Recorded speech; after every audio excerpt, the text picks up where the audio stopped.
Hey, everybody, welcome to this episode of Family by Design. This is such an amazing episode. Liz and I had a lot of fun recording it. You're going to be super blessed by listening to this. I believe people are going to get set free. You've probably got some people in mind after you listen to this you need to send this to, and it's going to really help them. So we love you. We appreciate you. Be blessed as you listen.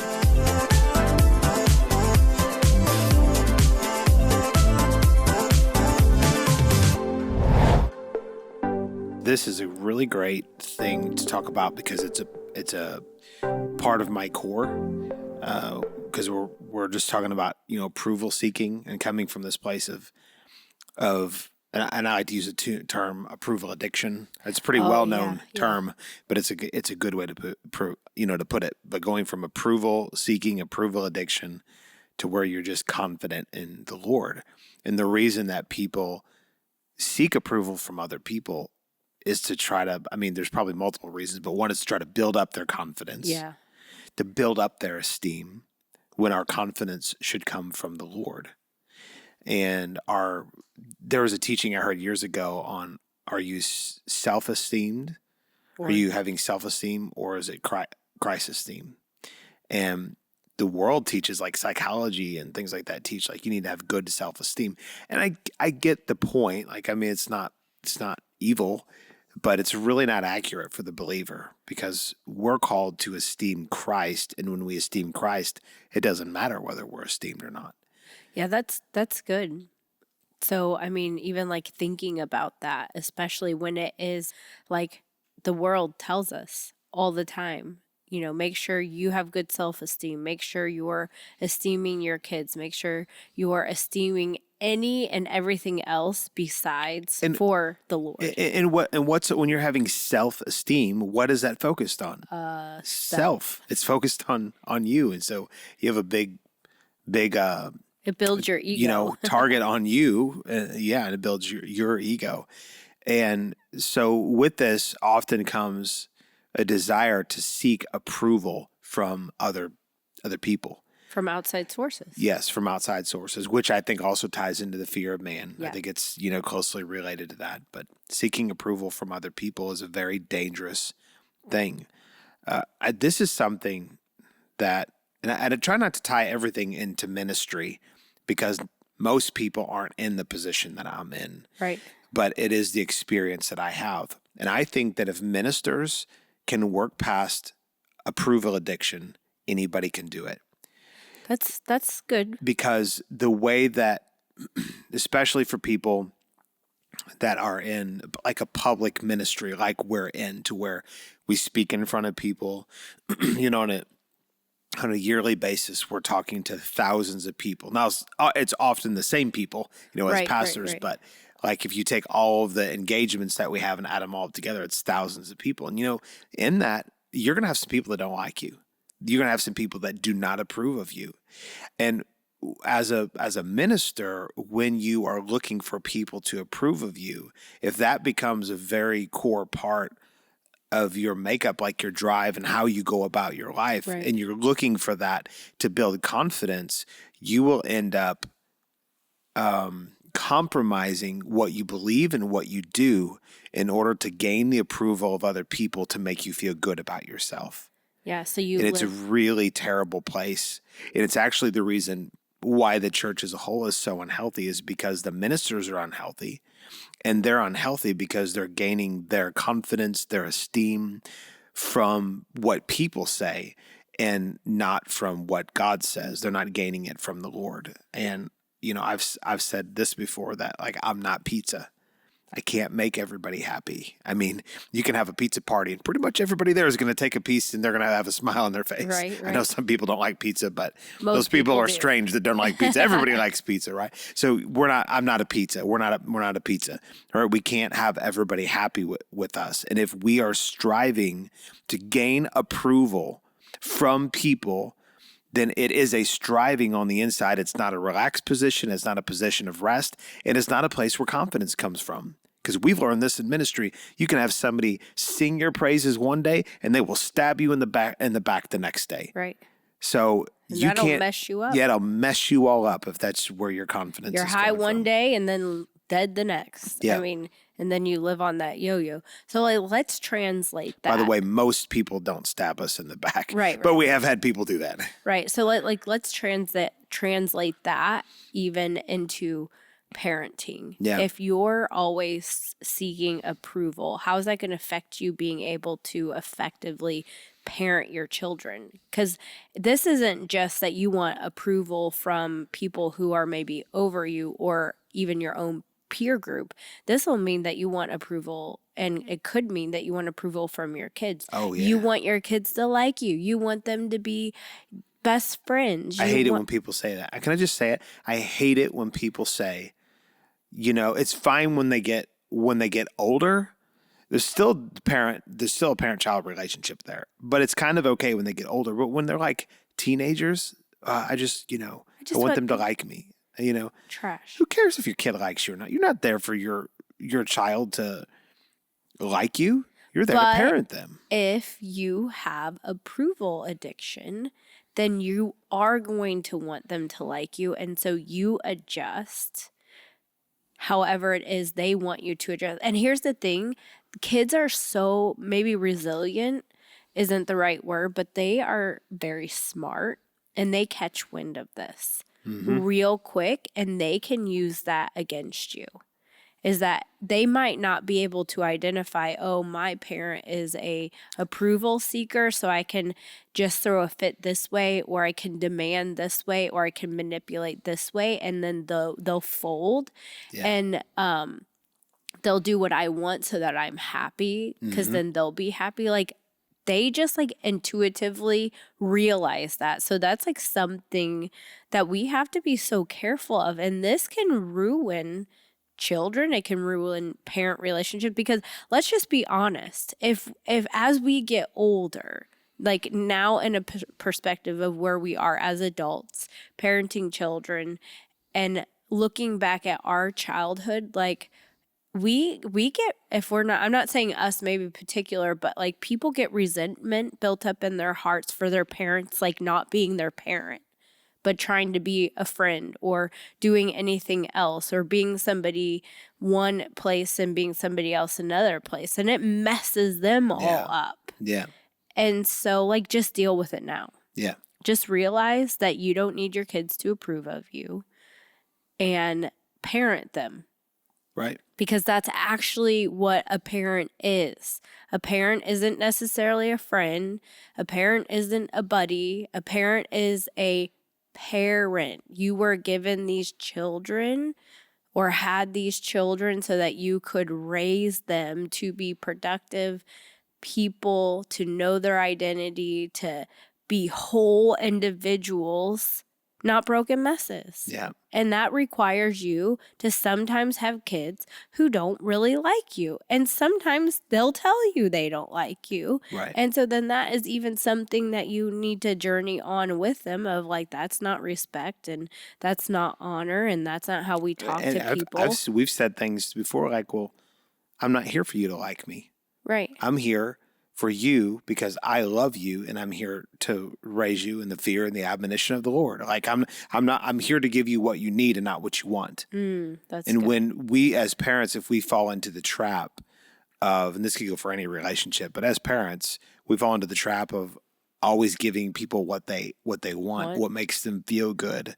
That's really dangerous. Parents that refuse to discipline their children, they often don't discipline their children. And by disciplining, yes, I very specifically mean spanking your child, because it's biblical, it's right. We have fruit in our life of our children. We've had kids that have, as they've gotten older, they said, thank you for spanking us when we were younger. So that's biblical, it's right, it's not a cuss word. And so for parents that refuse to do that, it's often because they're trying to meet they're trying to fill something in them, right, to have their kids be okay with mom and dad. And so that way they don't want to go down that road. There's other people that don't spank their kids for other reasons, just because they don't read the Bible, I guess. I don't know. Well, but usually pain from their childhood. Yeah, pain from their childhood, whatever. Not being done. It not being done correctly. Abuse than it was a consequence. Or not even out of abuse, but sometimes just out of like frustration, those parents would do that. And so they're like, they go the farther extreme and say, I'm not gonna spank my kids or whatever. Sometimes too, it's because they haven't learned how to control their self, Right. and they haven't realized like you don't spank kids because they brought you to a place of being frustrated and angry. Right. You spank them because they didn't obey you the first time. Right.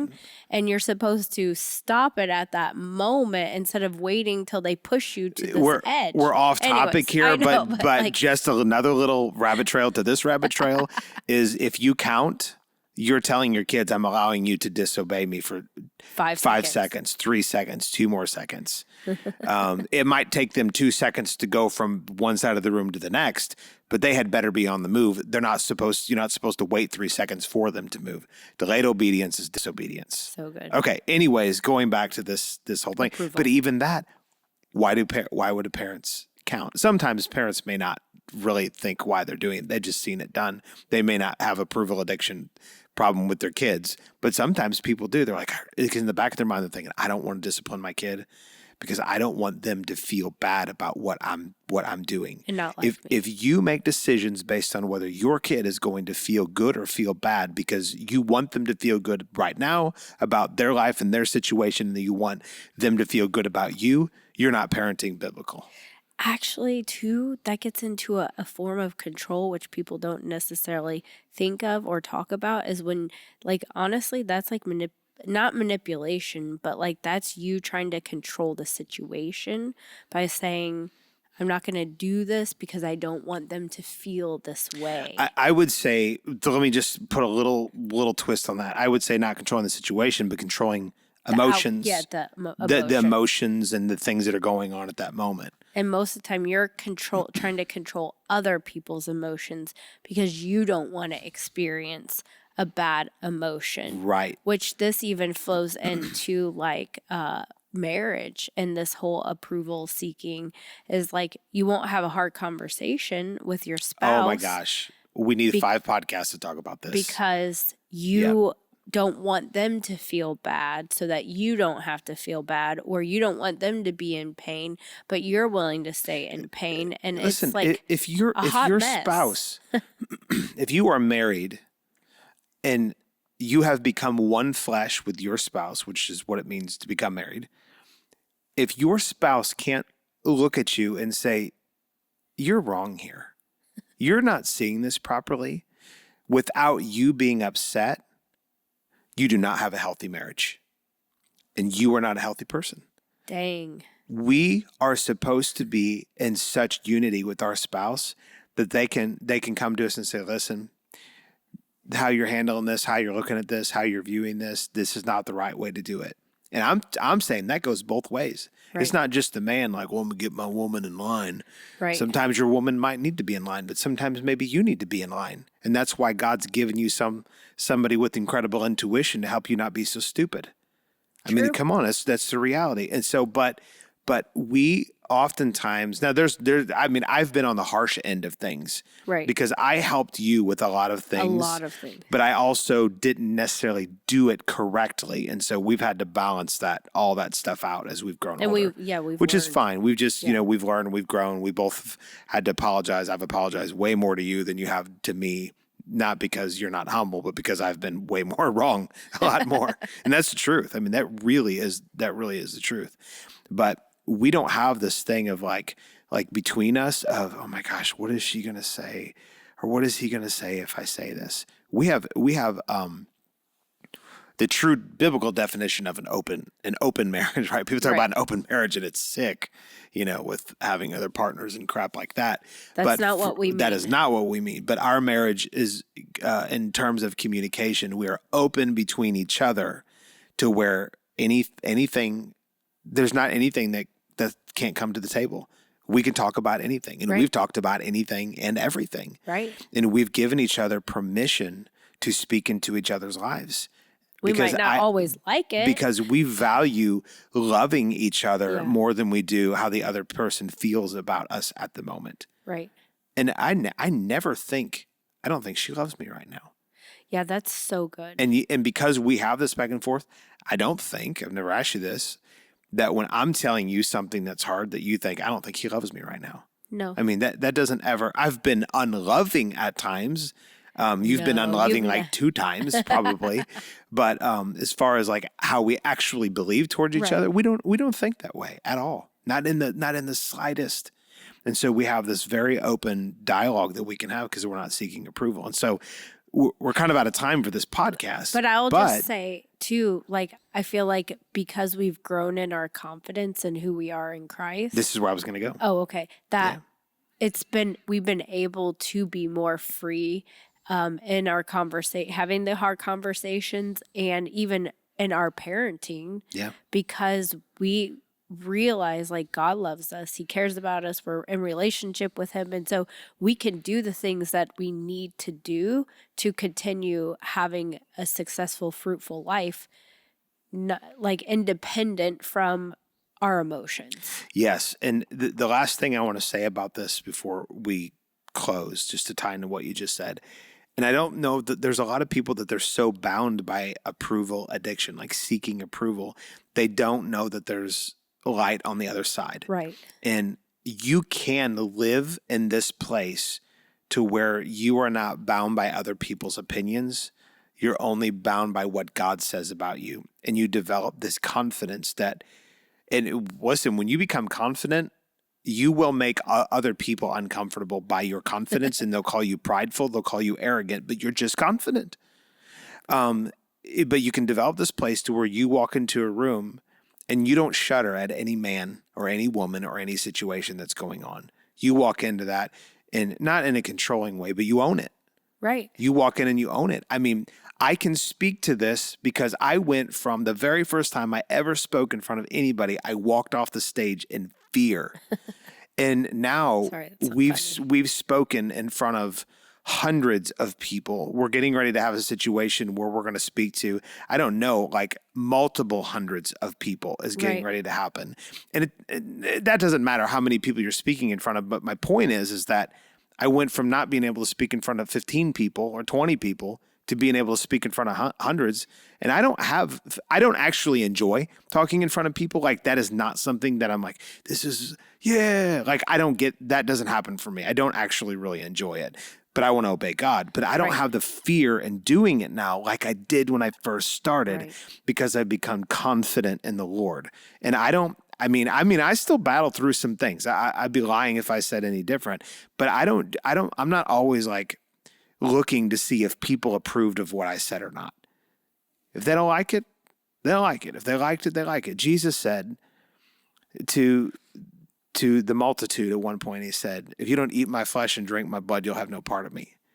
And they all turned and walked away except for the disciples. And it wasn't like, we understand you, Lord. He said, are you going to leave me too? And they said, well, where are we going to go? They didn't say because they were just like, we don't have any other place. I mean, in essence, everybody rejected Jesus at that point. Right. But Jesus didn't change his message. He didn't change. He didn't stop having confidence. He was confident in who he was. And he didn't move and change his mind. He didn't say, oh, wait, people, I'm just kidding. Let me explain myself. Let me explain myself, or I'm just kidding. That was just a metaphor for something else and you missed it. He's just said it and then moved on. Right. We need to be able to be like that. Yeah, amen. Thanks for tuning in to Family by Design. We're so thankful you took this time to listen and participate with Liz and I as we discuss these very important things concerning marriage and family. If you're blessed by this ministry, in particular this podcast, we'd love it if you would leave a review. It'll absolutely help boost our ratings and help other people to be able to find this podcast to bless them as well. We want to give a special thanks to our partners. Those of you that partner with Ward Ministries, you make this possible.